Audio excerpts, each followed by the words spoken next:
Dr. Michael Weinstein, you're the president and CEO of Capital Digestive Care, also the past president of DHPA, Digestive Health Physicians Association. Thank you so much for joining me today, and I welcome you to our conversation. Praveen, it's a pleasure. I've been looking forward to this.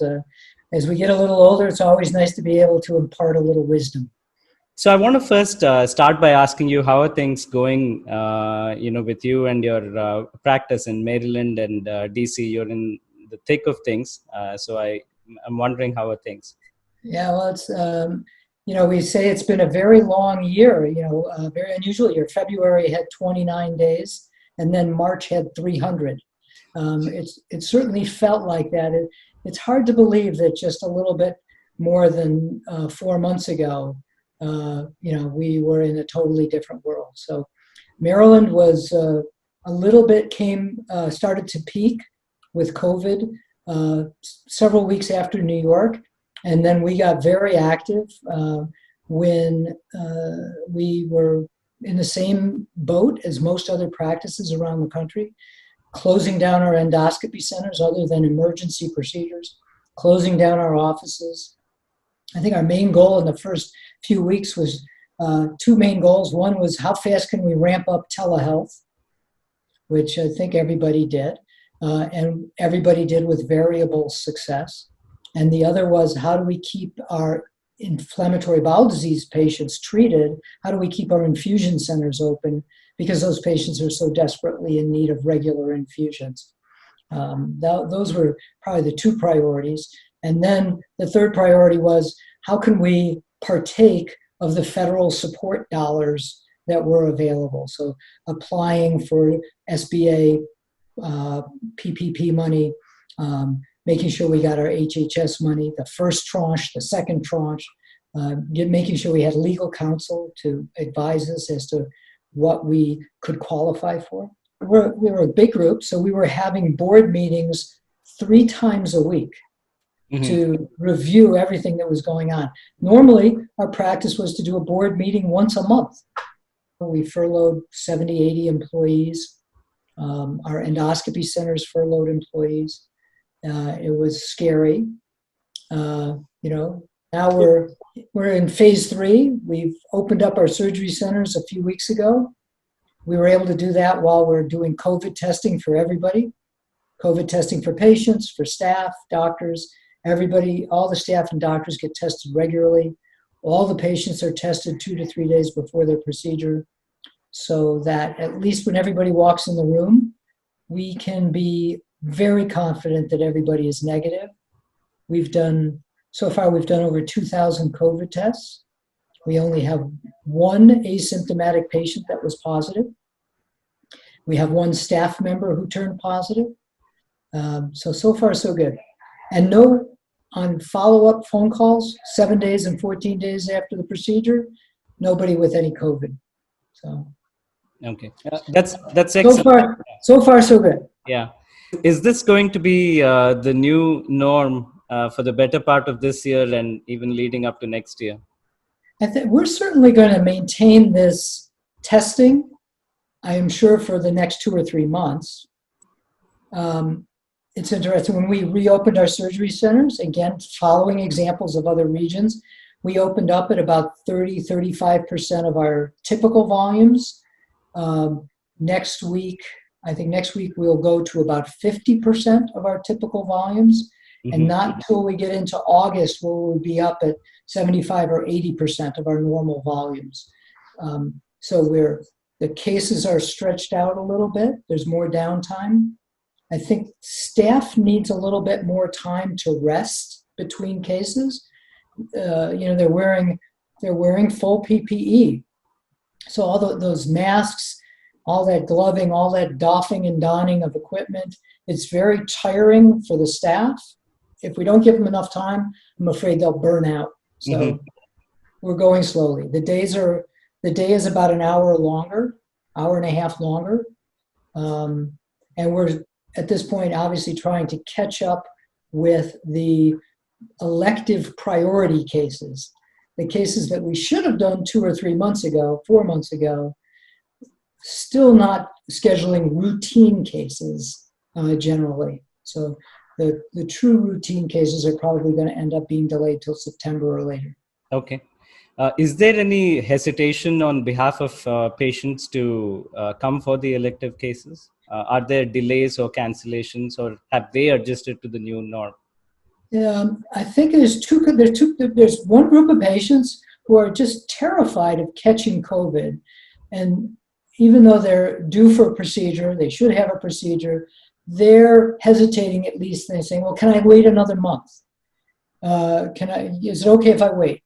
And obviously at this point, trying to juggle as much as we are, if it really is 4 weeks really going to make a difference? Probably not. We're letting those patients wait. But then there's another group of patients who are so anxious about whether or not they have colon cancer or esophagus cancer, or they're so nervous about the fact that their procedure was due in April and now it's July, so they're saying, oh, I'm very overdue. And it's two groups of patients, those who want to come in right away and those who are willing to wait. So there's a different fear factor for different patients. At this point, we can accommodate the patient's wishes. Okay. I want to go back in time a little bit, and I want you to reflect on how, the growth of Capital Digestive and what led up to the size it is right now, and how you went about your decisions to build a strategic partnership with Physicians Endoscopy.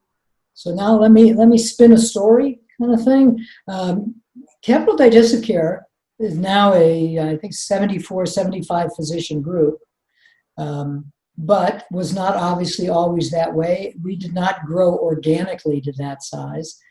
2007, there was a gut club formed, and a meeting of about 9, I think there were 9 practices and some solo physicians, and we started discussing the pros and cons of mergers, of whether or not being a single larger practice would be beneficial to the whole group. It took us a while to work through those issues, figure out how we would govern ourselves, what things we would do centrally, what things we would do as the legacy practices within those old offices. We did work with legal counsel quite a bit to try and make sure that we met the definition of a group practice, mm-hmm. which for us meant centralizing certain things that define whether or not you're a group practice. So centralized billing and collection, finances, HR, policies and procedures, so every aspect that could be centralized that physicians were willing to give up, we centralized. And that let us delve into the opportunities for providing ancillary services, particularly laboratory services. So we went live in 2009 as a single group. But everybody who was in the gut club did not stay in the single group. The solo doctors didn't like the idea of not having complete control. They thought it would be fair if they had a veto power. And that doesn't work in a group of, at that time, 52, 53 physicians. So we did form a governance structure that everybody could live with, and formed a new group on January 1st, 2009. That is so that the old entities continued to collect their accounts receivable, they continued to own their assets, they leased any assets to the new corporation, and we started as a new company on January 1st, 2009. Probably one of the most interesting things we did is we went to all the insurance companies before we went live and told the insurance companies what we were going to do. That on January 1st, all these groups were going to be one new tax ID number, and how were they going to handle the billing and collection under the one tax ID number for all these physicians who used to have contracts but had 8 different contracts. So we settled that up with the insurance companies even before we went live. Over the course of the next 10 years, we, did a lot of things as one company. We implemented a new EMR, converted 3 or 4 practices that had paper charts and converted them to electronic medical records in 2012. Built an infrastructure network so that all the offices were connected, all the marketing was centralized, and sort of started to build a culture as Capital Digestive Care, different from the individual cultures that the separate practices had in their legacy years. That takes time. You get married, but then you have to sort of start to understand your spouse, and all your partners are now your partners, and they used to be your competitors. So it took us a while to sort of work through those issues, and gradually each of the original practices gradually grew. We looked back in 2018 and looked at what goals we had when we started.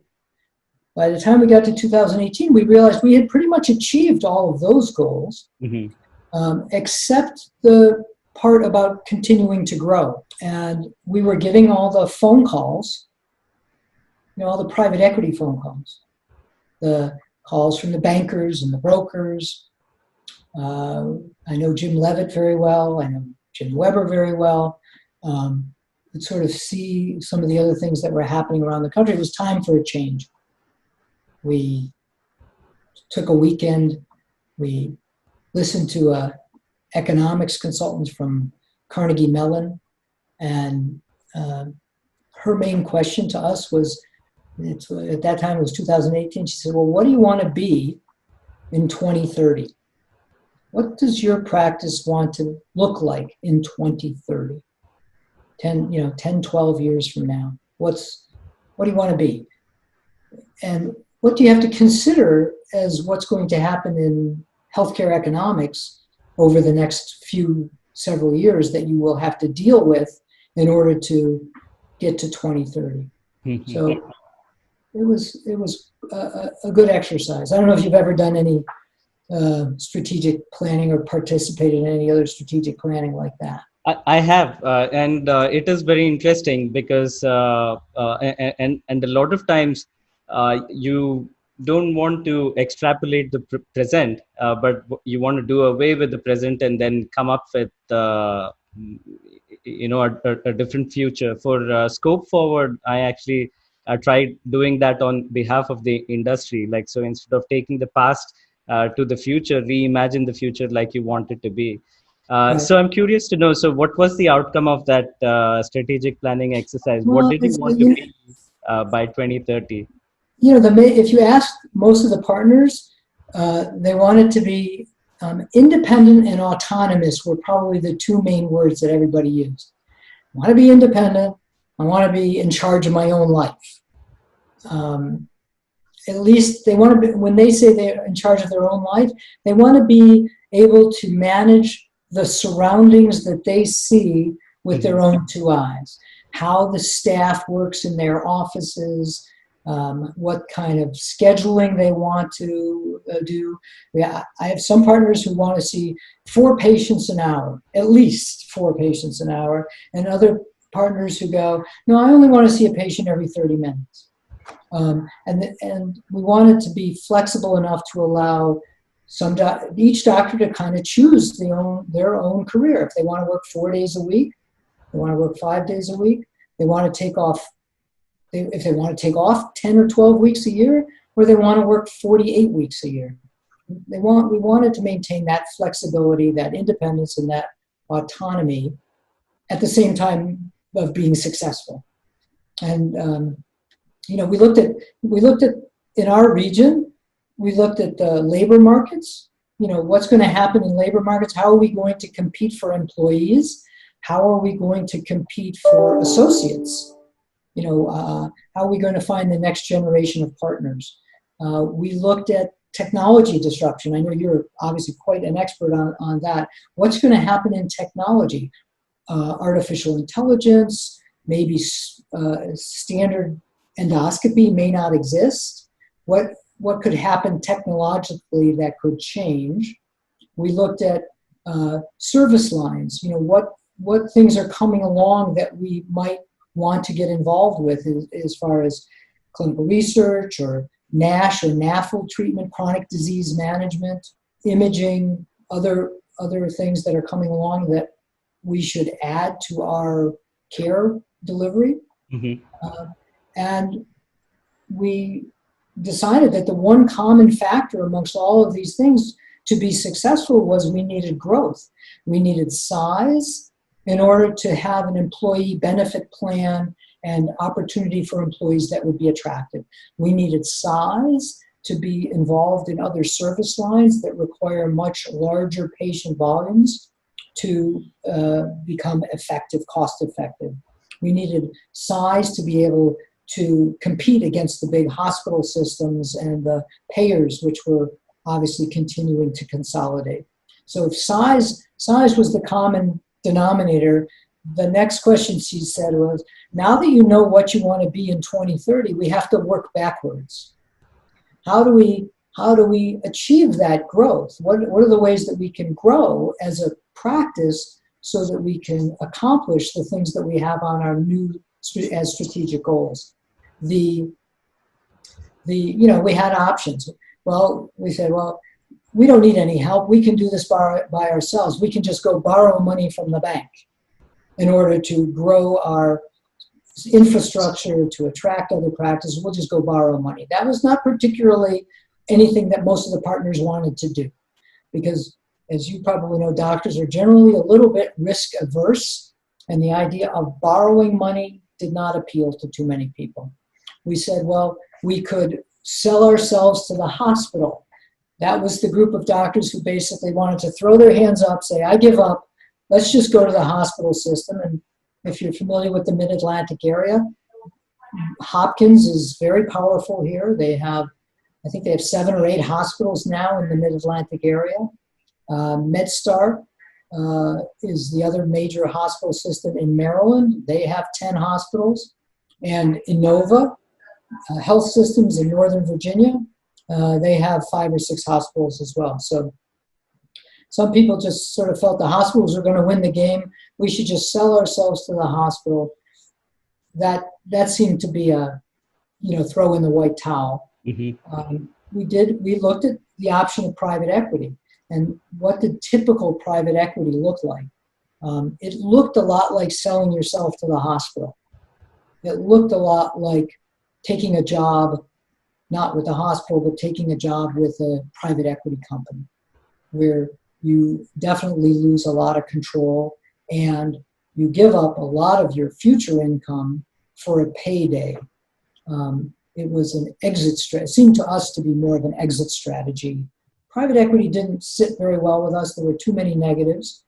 And the last option was to find a strategic partner, somebody who had similar goals for 2030, somebody who was looking also to be successful for a decade or more. And everything in life is timing. Barry Tanner and I happened to be at a meeting together. We started chatting. He was talking about Physicians Endoscopy. We're talking about Capital Digestive Care.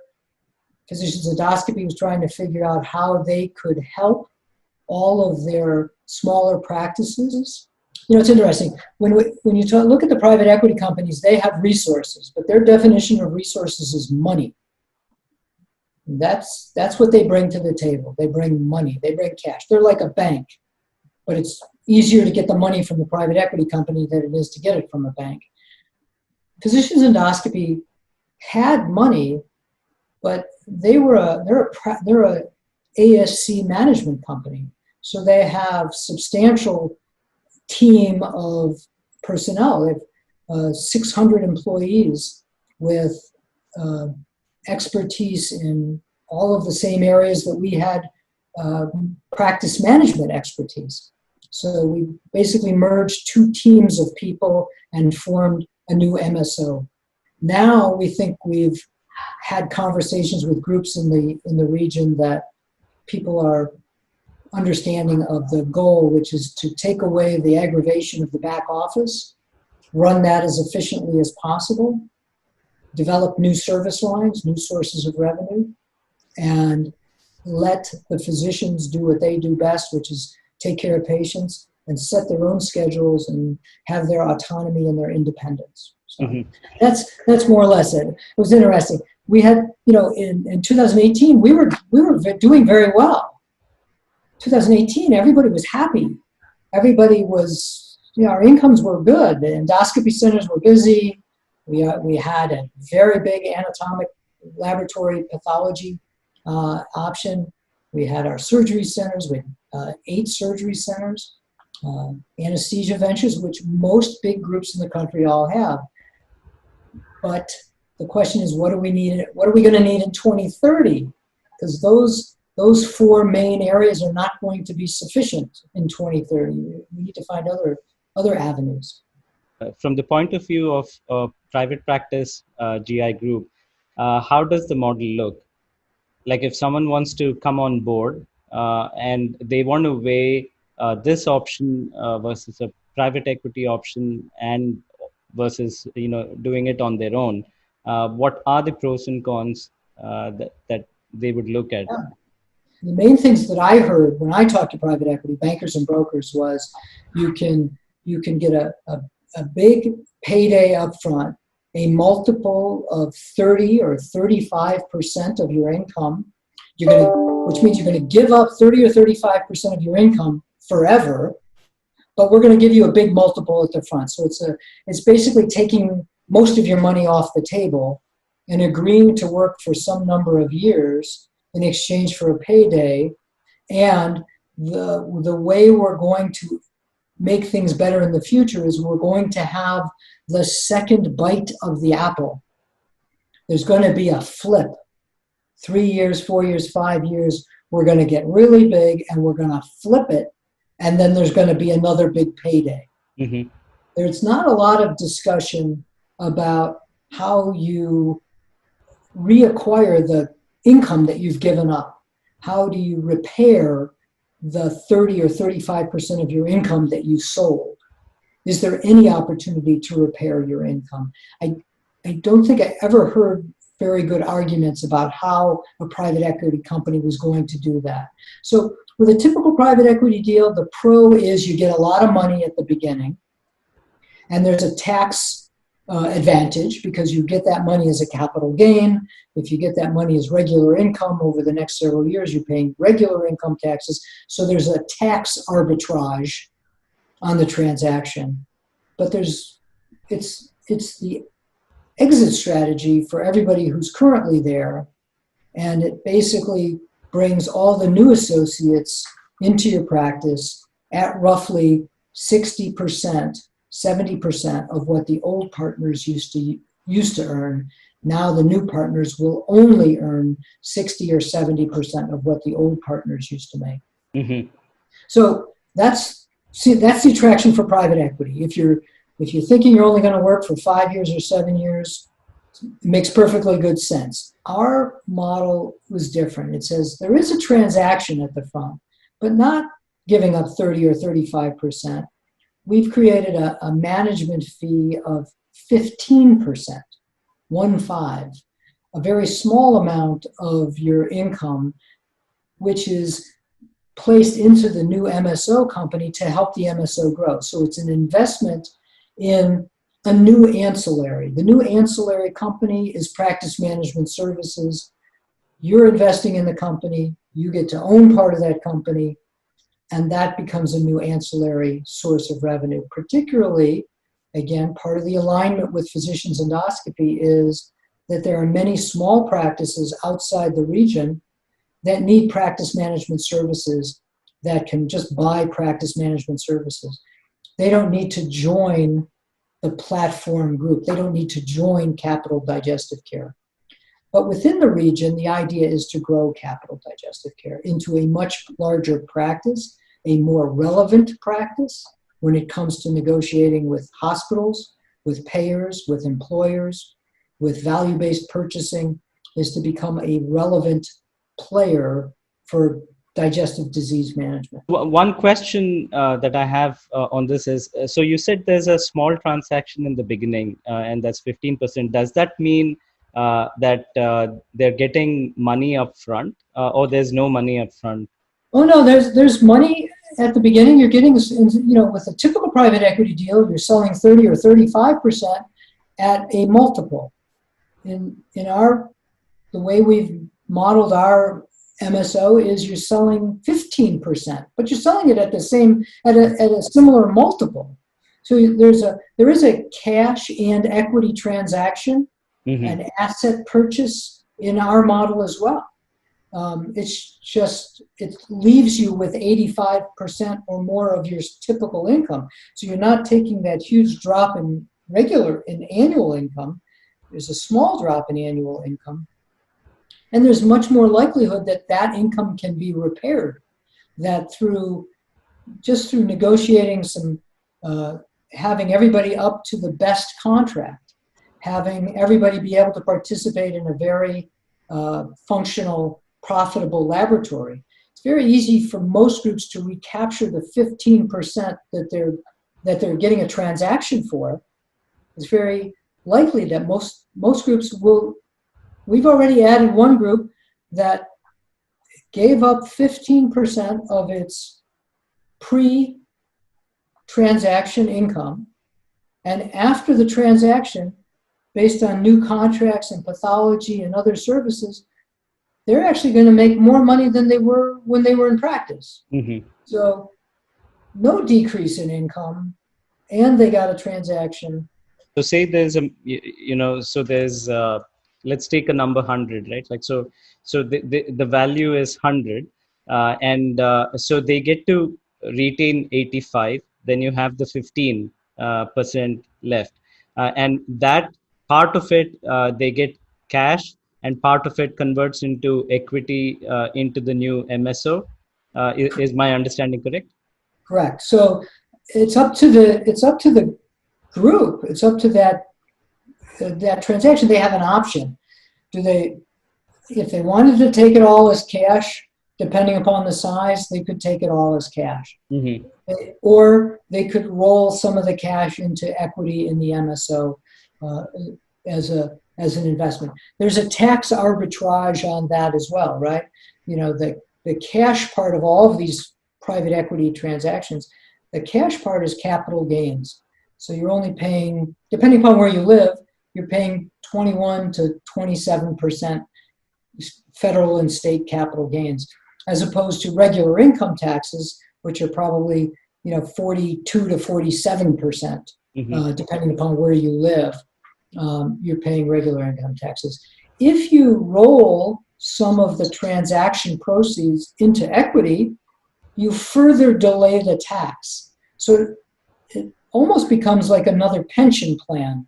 You're taking some of your income, you're putting it into this MSO, which you own a piece of, so that the money you're putting in, you're basically sort of improving the wealth, the value of the MSO, which you own a piece of, and when the day comes that you want to sell your equity, and it's much easier in the model that we have, it's much easier to move the equity around between partners at market value. When you sell the equity, that's when the tax is realized. So you basically get tax deferred growth as well. But these are just the financial aspects. One of the things we say in all of the groups that we talk to, as far as joining Capital Digestive Care, is there are certainly some transactional benefits. There's some cash up front, there's an equity component, there's a tax arbitrage that sounds very interesting in the first year. But after the first month, most physicians want to know how they're going to recapture the income that they're giving up. And for us, it wasn't about the transaction. We tell everybody, this is not about the transaction. This is about the strategy. This is about what do you want to be in 2030. And if you're 50 years old or 45 years old, and you're thinking you're going to work for 10 or 15 years or more, then a typical private equity deal is kind of risky. You're giving up a lot of income forever, and there's not a lot of way you're ever going to repair that income. And I'm not sure how they will recruit in the future. Now, I don't know that they've had any trouble yet, although COVID certainly pulled back the blankets on a few of the private equity deals. I think there's an ophthalmology. I think there was an ophthalmology private equity deal that went bankrupt, probably because of COVID, but probably because they were already over leveraged. They had already over leveraged the business. The largest private equity platforms were not able to partake of small business administration loans. I think there may be some other opportunities for federal support for healthcare companies that hopefully will get them through this, terrible gully. Mm-hmm. But yeah, it's interesting. Most of my partners with COVID said, "Gee, Mike, you were brilliant. That was the most what you did at the timing. That was just incredible timing to do this with Physicians Endoscopy, and because of COVID." And I'm going, I don't think we did it because of COVID. We had no idea that this pandemic was coming, and yet we feel like we're actually probably in a good position that we did what we did. Led to some very bad consequences for COVID. And that's the thing. I think COVID, George Floyd aside, I think COVID really increased our awareness of just how much healthcare disparities can affect health outcomes.